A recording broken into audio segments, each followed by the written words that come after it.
There's a report coming out of Washington that the Joe Biden team allegedly colluded with Iran to foil Donald Trump diplomacy.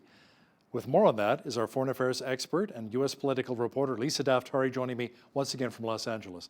Lisa, the attempt at counter-diplomacy offers a different window into the deep relationships Iran's foreign minister developed with influential U.S. liberals over, the past 10 years? Absolutely. This is a crazy story. I mean, we knew a lot of this. We knew that John Kerry was using his relationship with the foreign minister of Iran, Javad Zarif. They have a personal relationship with Kerry's daughter having married an Iranian, having John Kerry be at her wedding. Javad Zarif be at the wedding. So there is a relationship there. We knew all that. But we didn't know the extent of which John Kerry was making promises. We didn't know that Robert Malley, the pick for the Iran envoy under the Biden administration, was involved in these talks. So now this report, bombshell report by the Washington Times, puts this in black and white, and it is mind-blowing to read the extent with which these liberals were meeting with officials from Iran on an official capacity, meaning they were making promises. They were guiding them against Donald Trump, not only against Donald Trump, but against the United States. The president who's in office cannot be, manipulated, and they can't work behind his back to make promises that are going to be fulfilled under the Biden administration. And now, if you look at where our foreign policy vis-a-vis Iran is headed, it's exactly what they promised. Again, mind-blowing, Logan Act, treason, you can put whatever name you want on it, but it's crazy to read this, that it happened in actuality. Lisa, the Biden administration says it's ready to begin talks with Iran's regime about signing on once again to the 2015 nuclear agreement. Now, many feel this would be the first step in returning to a diplomatic deal with Tehran, but there are many others who are dead set against this deal. Can you explain why? Right. So we were involved in the JCPOA, which is better known as the Iran nuclear deal in 2005, which was struck between President Obama and five nations and Iran, which gave the Iranian regime a lot of money, a lot of power, and a lot of time to get on the 1-yard line with regards to their weapons program. It had a sunset clause. It had no mention of human rights abuses. It had no mention of their terror spending in the region. It just gave them a free pass and put on paper nuclear deal so that a lot of people could just sign on to it and say, wow, we curbed the Iranian regime. It's a good thing. We normalized relations with them, and now we have a deal. So obviously a lot of people are against getting back into a 2015 style deal, which gave us nothing. It didn't use any U.S. leverage. It didn't curb the behavior of the Iranian regime, and once again will allow them to go forward with their weapons program. So a lot of people are pushing for a different deal. I had people on my podcast this week talk about the Cyrus Accords. It's a new push that's being presented by two conservative foreign policy experts that say, look, we had the Abraham Accords that brought peace between Israel and its Arab neighbors, which was unthinkable. Why not bring peace between the Iran regime and Israel in the Cyrus Accord? Cyrus, of course, being an ancient ruler of the Persian Empire who was extremely friendly toward Israel and towards, I should say, Israel at the time, the Jewish people at the time. He was a true Zionist, so to speak. So there could be a deal, Hal. It just doesn't have to be a bad one. And that's what a lot of people are saying right now. What's interesting is that Iran wants the U.S. to come back to the table for the nuclear agreement, yet the regime is allegedly allowing less and less access to inspectors of its nuclear sites. That just tells you what the leaders in Tehran think about the current administration in the White House. Under the Trump administration, there was a tremendous amount of pressure on the Iranian regime. It was actually called the pressure campaign. It put a lot of sanctions, targeted sanctions on the regime. It didn't allow them to go forward with certain parts of their weapons program, technology, cyber. It made it almost impossible to work financially through the central bank, etc. Now, after the changing of the guard, now you see they're the ones calling the shots. They're the ones that are setting the ultimatums. They're the ones that are setting the conditions to move forward. So it's not a good look for us here in the United States. It's not a good look for the leader of the world to have bullies in Tehran calling the shots and telling us what the terms of the deal should be. Now, still with Iran, the American government has begun talks to return at least 5 American hostages whom Tehran is holding. Iran is apparently holding dozens of dual nationals, mostly on espionage charges. Right. These are the bogus charges with which they throw people into prison, and they hold their pawns for days like this, so that it could have this appearance that they're doing a trade. Oh, we'll give you these hostages that we're holding for no reason, in exchange for X amount of money, X amount of freedom, X amount of, this nuclear deal that will again give them the economic freedom to go on with their terror spending and their weapons programs and everything else that they've gotten away with. More than anything, what the regime is hoping for is longevity. They want to stay in power. They want the protesters off the streets. They want the pressure off of the economy in the form of sanctions removed, so that the Iranian people can live a bit more freely economically, and they will have longevity. They will stay in power, and their reign will not be challenged. The TV show Saturday Night Live, which often gets very political at times, just asked Alec Baldwin, with his impersonation of Donald Trump over the years. Now, the TV show actually called out New York's governor, a Democrat, and U.S. Senator Ted Cruz, a Republican, in a segment where both politicians were supposed to apologize for their separate scandals. Tell me more about that. Yes, Saturday Night Live isn't what it used to be. Perhaps it's because of the political climate we're in, or perhaps because sense of humors have changed and the writers aren't doing a good job anymore.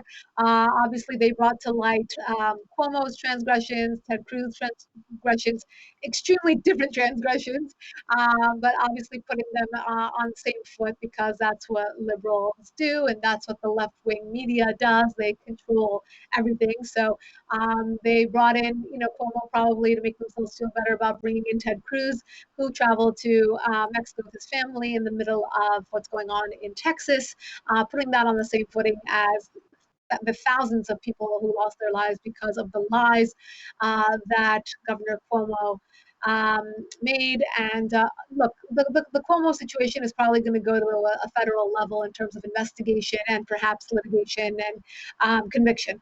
Don't quote me on that, but that's the gravity of his situation. And to put that on equal footing with someone who probably made a bad call and took his family out of town because things were very bad, it's just not right. But it's not surprising, right, Hal? Oh, yeah. Lisa, let's talk about Syria for just a moment, which doesn't exactly have a stellar record when it comes to human rights. Now, they're actually set to have an official from that country, from Syria, posted to a UN human rights forum. What is going on there? You'd think we're still talking about Saturday Night Live, right? Wow. Yeah, this is crazy, but it's not the first time for the UN. We've seen officials from Iran and Saudi Arabia become the head of the women's human rights divisions. We've seen some crazy things, and what do they do day in and day out is call out Israel for its quote unquote transgressions, for their lack of equality when they have more women in universities than men, for their lack of human rights when their gay pride parade has more people attending than or are you going to ever see that in anywhere else in the Middle East? But that's the reason why Donald Trump withdrew from the UN Human Rights Council, but President Biden got right back in. So you can understand the environment, the political environment of the UN, and allowing Syria to head up one of its human rights divisions. Well, it only speaks to the environment over there and what are they thinking. Lisa, Turkey's President Erdogan wants to strengthen ties with the United States after its relationship with seriously tested. Now, the American frenemy wants to get a little bit closer. Yes, so you use my word frenemy. I've always used the word frenemy when I talk to about Turkey in my segments because that's the perfect way to explain it. Turkey has a lot of similar interests with the United States. We've been on equal, we've been, I should say, face to face in many senses. To try to curb extremists in the region, to try to get on board with, curbing Iran's influence, curbing ISIS influence, etc. Working with the Kurds, which they don't want to do, is where we kind of got into a little pickle with them with regards to Syria. But The issue with Erdogan is that he's always wanted it both ways. He's wanted to work with Iran. He's wanted to also work with Saudi Arabia. He's wanted to work with the United States, but he's also wanted to quash the Kurds, who are our allies. So it's no surprise that he felt a bit of pressure, a bit of tension with the Trump administration. And now, like all the other rogue characters across the globe, he's come in begging the Biden administration for a reset because of the tumultuous times he had under Donald Trump. And he'll probably get one because everyone's getting one these days. The Burma protest against the military coup continues, leaving at least 2 people dead and dozens more injured, Lisa. Huge crowds gathered to protest a woman who was killed recently. Tell me more about that. Yes, this has escalated to a place where now we have casualties. We have the face of the protests. Whenever that happens, I mean, it takes a turn. On the one hand, it really empowers the protesters to say, look, we now have a martyr, we now have an icon, a face to go with the movement.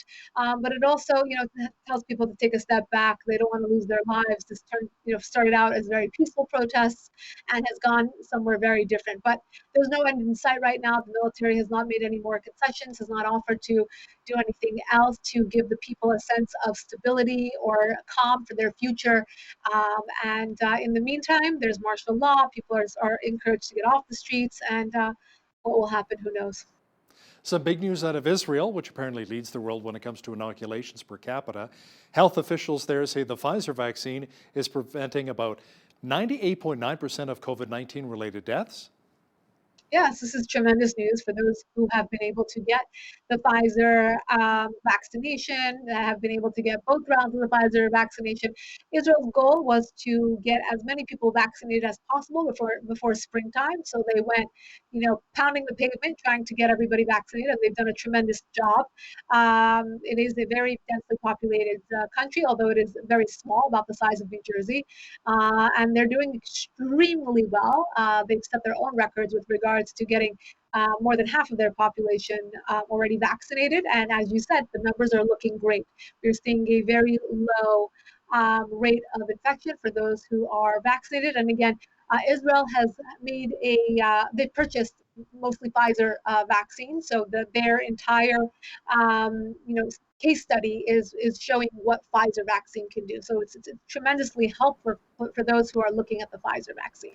Meanwhile, over in Europe, more specifically the United Kingdom, the government there says all adults will receive their first coronavirus vaccine shots by July 31st. Yeah, also very ambitious. We'll see how that goes.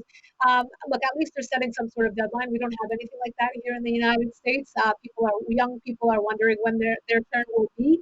In the meantime, there's a lot of what we call vaccine shaming. A lot of young people showing up to um, locations where vaccines are being offered and attempting to get the residuals where they believe that they will be tossed out anyway. So they're not doing anything wrong. But in the meantime, other people are shaming them to allow those vaccines to go to the elderly, the healthcare workers, people who have low immunity, etc. So there's like a culture here. So we're waiting to see when our sort of deadline will be, or if our government will set some sort of goal for themselves. But we've heard nothing yet. Fresh off of news that the U.S. death toll from COVID-19 is reaching about 500,000, comes word that U.S.'s top doc, Dr. FAUCI, says it's possible that Americans may be wearing face masks in 2022. Yeah, what happened to flattening the curve many, many, many months ago? This is not good news, obviously, and for the people who want to get back to a normal life, it looks like that's not going to be, anytime soon. And what will normal look like anyway? Will people go to sports events? Will they go to musical concerts? Will they be able to attend, a large wedding with 200 people ever again? Dr. Fauci is saying, look, it looks like we will still have to be careful. More than a year in from here on out. It's not good news, but more than anything, people are looking at when will schools open up here in Southern California, for example. Kids are still out of school. It is putting a tremendous toll on parents, on schools, on children themselves. This is extremely damaging. The side effects are not just the 500,000 who very, very, very tragically passed from this virus, but there are many, many people who have lost their jobs, lost their businesses, not reopening their businesses, and of course, those children who are stuck at home with the side effects of the psychological, physical side effects of not being active, not being around other kids, and dealing with this for at least another year. U.S. political reporter and our foreign affairs expert, Lisa Daftari, thanks again for joining me from Los Angeles. My pleasure.